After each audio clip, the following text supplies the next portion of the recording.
Hello বন্ধুরা, আজকের recipe হলো আমার পাকা পটলের ভর্তা। লাগছে আমার কাঁচা লঙ্কা, 4টে কাঁচা লঙ্কা দিয়েছি, 3টে রসুন, 1.5খানা পেঁয়াজ, সর্ষের তেল, লবণ। গ্যাস জ্বালিয়ে দিয়েছি। এবার এতে আমি পাকা পটল একটা একটা করে পুড়িয়ে নেব। আমি দুটো একসাথে জ্বালিয়েছি যাতে তাড়াতাড়ি আমার হয়ে যাক। পাকা পটল পোড়াবো, এরই ভর্তা করব। বন্ধুরা, আমি একটা মেসেজ দেবো আপনাদেরকে। যে থেকে সকালে আজকে আমার কাছে এসছিল একটা ফেক পুলিশের এসছে। হ্যাঁ, যেতে আমার ছেলে বাইরে থাকে, পড়াশোনা করে বাইরে। তো ওরা আগে থেকে জেনে নেয় কার ছেলে মেয়ে বাইরে পড়ে, কোথায় থাকে, সব কিছু খোঁজ খবর নিয়েই তারপরেই ফোন করে গার্জেনকে। যেতে আমার সকালই ফোন করেছিল, প্রায় 10টা 10:15 হবে। আমাকে ফোন করে বলছে আমি অমুক জায়গার পুলিশ আছি, যেখানে আমার ছেলে থাকে আর কি, ও বাইরে পড়াশোনাই করে। বলছে আমি অমুক জায়গার পুলিশ আছি। হ্যাঁ, তো আপনার ছেলে এখন কোথায় আছে? তো আমি বলছি কেন, কি ব্যাপার বলুন। তো বলছে কি না, আগে আপনি বলুন আপনার ছেলে কোথায়, মানে লাউডলি বলছে, জোরে করে। তো আমি বলছি কি আপনি আগে বলুন কেন, কি দরকার আছে আমার ছেলের সাথে। বলছে আমি কিছু জানকারি চাই ওর থেকে, মানে আপনাকে কিছু জানাতে চাই। আমি যে কী জানাবেন আপনি আমাকে বলুন। তো বলছে আপনি আগে বলুন আপনার ছেলে কোথায়। আমি মিথ্যে কথা বলে দিলাম। আমি বলছি আমার ছেলে আমার পাশেই আছে, কি ব্যাপার এবার বলুন। তো বলছে কি আপনি আপনার ছেলেকে আমার সাথে কথা বলান। আমি বলাবো না, আপনি আগে কারণটা বলুন, কি কারণে আপনি ফোন করেছেন, আমার ছেলের সাথে কি জানতে চান। তো বলছে কি আগে ফোন করান। আমি না, যতক্ষণ আপনি বলবেন না আমি আপনাকে ফোন করাবো না, মানে কথা বলাবো না। আপনাকে কারণটা বলতে হবে, আপনি যেখানকার পুলিশ থাকুন, আমি কথা বলাবো না। তো আমি ওর মা হই, আপনি আমাকেই বলুন। তো জোরে করেও যেমন করে জোরে জোরে বলছে কথা, আমিও ওরকমই করে জোরে জোরেই কথা বললাম ওর সাথে। আমি জানি যেহেতু ফেক ফোন এসছে, আগেও হয়েছে, আমাদের সাথে হয়নি, কিন্তু আমার হাজব্যান্ডের একটা বন্ধু আছে তার সাথে হয়েছে। ওরা তো আবার টাকা পয়সাও দিয়ে দিয়েছিল, ওরা টাকার জন্যই ফোন করে মিথ্যে কথা বলে। ট্রুকলারে ওর ছবি এসছে, বেশ পুলিশ গাড়ি ভ্যান ট্যান আছে, বন্দুক ফন্দুক নিয়ে আছে, বেশ টুপি ড্রেস, পুরো নিজের ইউনিফর্মেই আছে। ভয় খাওয়াচ্ছিল আমাকে। তো আমি আগে থেকে জানা ছিল কি ওরা মানে ফেক পুলিশই আছে। আমি কারণটা জানতে চাইলাম, বললো না। তারপরে ফোনটা কেটে দিল। ও যত জোরে কথা বললো আমার সাথে, আমিও তত জোরেই ওর সাথে কথা বললাম, জানি কি যেহেতু ও বদমাস। তা আমি হচ্ছে বলুন আগে, বললো না। ও ফোনটা কেটে দিল। সঙ্গে সঙ্গে আমার ছেলেকে ফোন করলাম, ছেলেটা আমার ফোন তুললো না ফার্স্ট টাইমে। আমিও ভয় পেয়ে গেছি, কেন ফোন তুললো না। আর একবার ফোন করলাম, পরপরই দুবার ফোন করলাম, দেখছি ছেলে আমার ফোন তুললো। আমাকে বলছে কি কি ব্যাপার মা। তো আমি বলছি দেখ না, এমন এমন একটা ফোন এসেছিল, তোর ব্যাপারে জানতে চাইছিল, কি ব্যাপার আছে। তো বলছে তুমি কি বললে। আমি বলে দিয়েছি কি তুমি আমার কাছেই আছো। বলছে তুই ভালো করেছো, ওরা ফেক পুলিশ আছে, এমনই করে, ওরা টাকার জন্য ফোন করে। আমি বলছি হ্যাঁ আমি বুঝতে পেরেছি, ওই জন্য আমি জেনে নিলাম তুমি এখন আছো কোথায়। তো বলছে আমি হস্টেলেই আছি। আমি বলছি ঠিক আছে।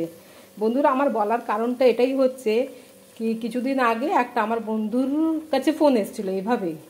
তো ওরা নাকি টাকা পয়সাও দিয়ে দিয়েছে ভয়।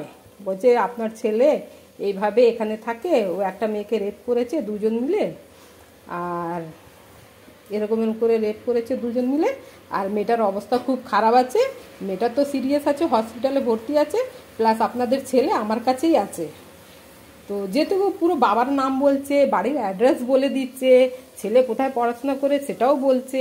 হ্যাঁ, তো এত টাকা লাগবে, এত টাকা সঙ্গে সঙ্গে দিন, আপনার ছেলে আমাদের হাতেই আছে, আমার কাছেই আছে, আপনি এত টাকা পাঠান, তাহলে আমরা কেসটা এগোতে দেব না, না হলে আপনার ছেলে খুব লম্বায় যাবে। হ্যাঁ, তো কিছু লোক তো মানে এক দুজনের কাছে হয়েছে, একজন তো পুরো রাত্রিরে টাকা দিয়েই দিল ভয়ে, যাতে সত্যিকারে আমার ছেলেটা এমন করেছে নাকি। ওর ফার্স্ট টাইম ছিল, সেকেন্ড টাইম আরও একজনের কাছে এসছে ফোন ওইভাবে, ওরা তো টাকা পয়সা দিইনি। হ্যাঁ, আর আমার কাছে এলো এখন সকালবেলা ফোন, যেতে আমি আগে থেকেই শুনেছিলাম, আমি যে হয়তো ওরা ওরকমই আছে। হ্যাঁ, তো দেখছি না, ওটা ফেক কলই ছিল। আমার ছেলে ভালোভাবেই আছে, বাইরে থাকে, একটু আমি সাহস করেই বলেছি। পরে আমার আবার ভয়ও লাগছিল, কি ব্যাপার, কেন ফোন করেছে, কি জানকারি চায়।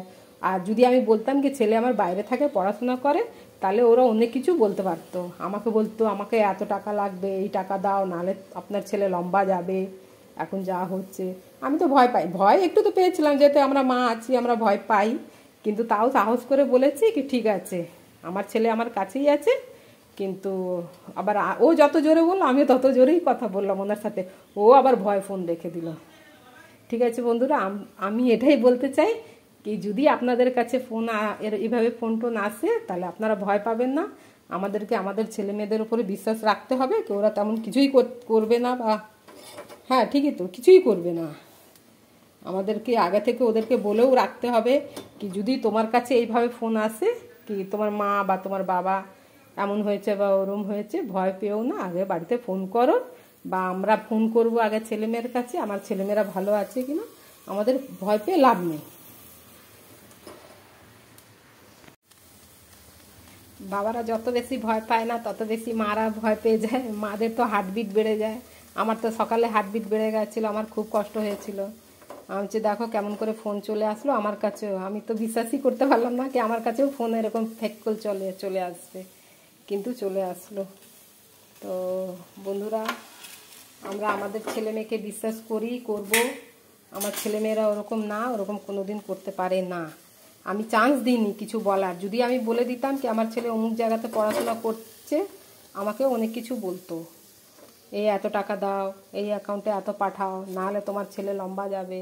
ছেলের মা মেয়ের মা বাবারা ভয় পেয়ে যায়, বাবারা কম ভয় পায়, বাবারা একটু ওদের মানে ওদের সাহস আছে ওনাদের আর কি।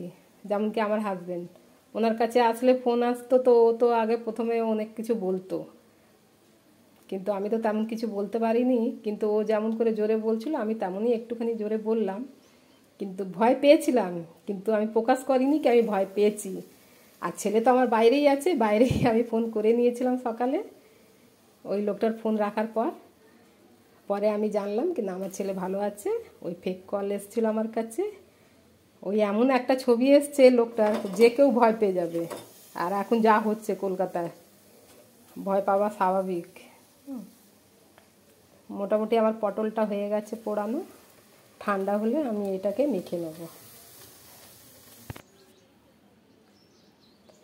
আমার পটল পোড়ানো হয়ে গেছে, এবার আমি এটাকে থেতো করে নেব। থেতো করার পর আমি ওই পেঁয়াজ কেটে রেখেছি, পেঁয়াজ কাঁচা লঙ্কা রসুন সর্ষের তেল লবণ দিয়ে ভালো করে মেখে নেব।